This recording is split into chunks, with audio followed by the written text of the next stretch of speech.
Hello YouTube, this is Mike Rizzo Jr. here, president and founder of Sell for Cheap, and you need a phone. Currently in Miami this afternoon, doing a little bit of fishing. This video is going to be based around the importance of meeting people in public locations in order to have a safe environment to do your transactions when it comes to buying and selling smartphones. And you're probably wondering, why you decided to make this video right now while you're casting a lure, fishing on a Sunday afternoon? Well, here's why. It's because I wanted to kind of touch base on like not giving up as far as when you're trying to achieve success. So whether you're just starting out in the phone business or you're relatively far along, it's been a few years and you're kind of flipping phones, or you're doing wholesale distribution like me and you've hit some roadblocks or some snags or whatever the case may be, you got to look at it like fishing. Your objective when you go fishing is to catch a target species, or just to catch something to kind of relieve some stress and blow off some steam and enjoy nature and have a good time. And every cast that you make that you don't catch a fish is technically a small failure. And this goes to one of the key principles of success that everybody's heard a million times: never give up. And every failure, is an opportunity for you to learn from the failure and to keep pressing forward to meet your objectives and hit your goals. And your goal in this case would be to catch a fish. I have been casting now for about an hour and the conditions are ideal and I still have not caught anything. But I won't quit until at least the sun sets, or I at least catch one or two fish. That's my objective. And I want to spread a message of positivity to say, if you're out there hitting snags, you're getting phones that are end up going bad IMEI on the blacklist, and you go to sell it and then the customer complains and stop working because the person you bought it from reported it lost or stolen, or somebody stood you up when you went to go sell a phone and they never showed up to your meetup spot.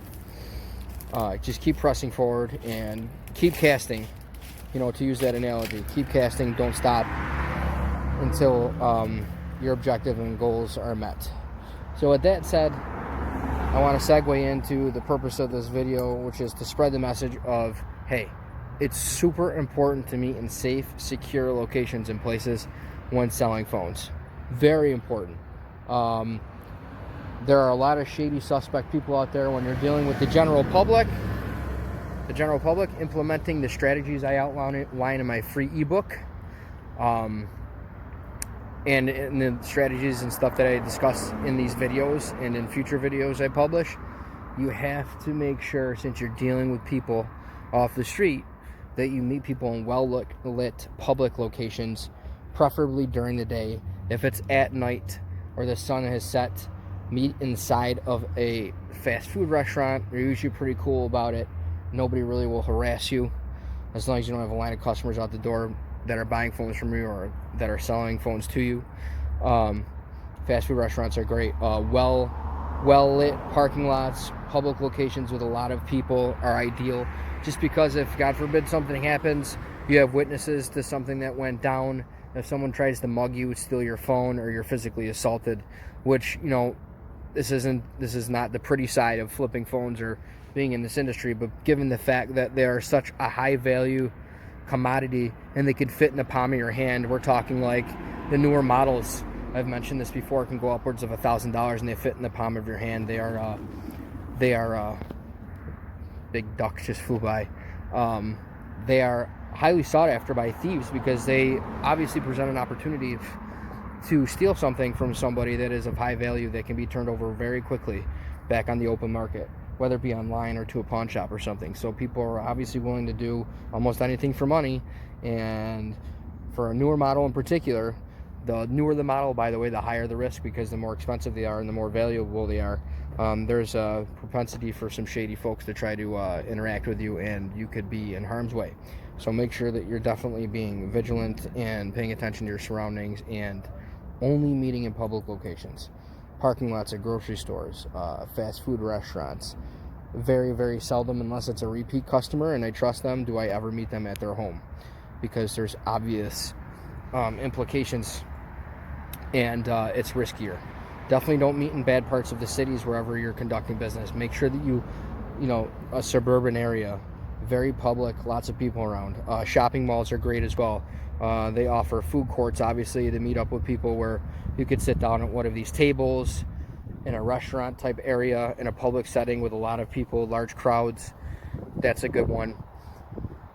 And you get familiar with the addresses of these places. And another tip also is, when you do start to come up with the places that you frequent to meet up with customers, you can save those addresses. Like, there's different applications. For example, Android has a notepad app that I use all the time, or it's called Color Note, and the Google Play Store if you have an Android. Also, there's a stock application on Apple iPhones that is similar, where you could put notes in, and that way you can copy and paste, an address and then the name of the location that you most frequently meet up with people in a given area or areas. You strategically have a lot of these places and a lot of different addresses that you feel comfortable with, that are public, that you meet up with your customers, that you get familiar with, and you say, okay, this person's on this side of town, let me copy and paste 123 ABC Street, that's the address for a Burger King at this busy intersection. That's convenient for both parties because it's kind of a halfway point or close to their location, and it's also public. So that's definitely a tip, but definitely public locations are very important. I would also consider, myself, I'm a conceal and carry civilian. I do have my pistol permit for both the states of Florida and New York. Definitely have one on you, and loaded with one in the chamber. And I do not want to start a debate about politics and people's stances on gun laws or whatever, but I do think it's important to have some kind of self-defense in place. That way you can deploy it if you do end up in a situation where you're threatened physically. So I would recommend getting a pistol permit. It's definitely worth having the peace of mind. In the state of Florida, it's a stand your ground state, and it's definitely, it can get pretty crazy, especially down here in South Florida, and having a weapon on you is not a bad idea, as long as it's illegal and you have the license for it. So yeah, relatively short video, really not much else to say on the topic. But if you want to create a dialogue in the comments below, feel free to do so. Please don't forget to hit that bell notification button just below here, as well as the like, and give me a subscribe as well. I'm going to give away a lot of free information that is going to help you make a lot of money selling phones, if that is what you're interested in. And then also, for free, you can get a lot of different information regarding buying and selling phones, flipping phones, from my ebook, as I mentioned a couple minutes ago. And that can also be found in the description below. There's a link directly to the Amazon link to buy that book for $9.99, or you can get it for free if you download the free Kindle e-reader application. So I hope this video, as always, is informative and educational. If you guys have any questions or whatever, I'd be more than happy to entertain them in the comment section. And until next time, have a great day. Take care.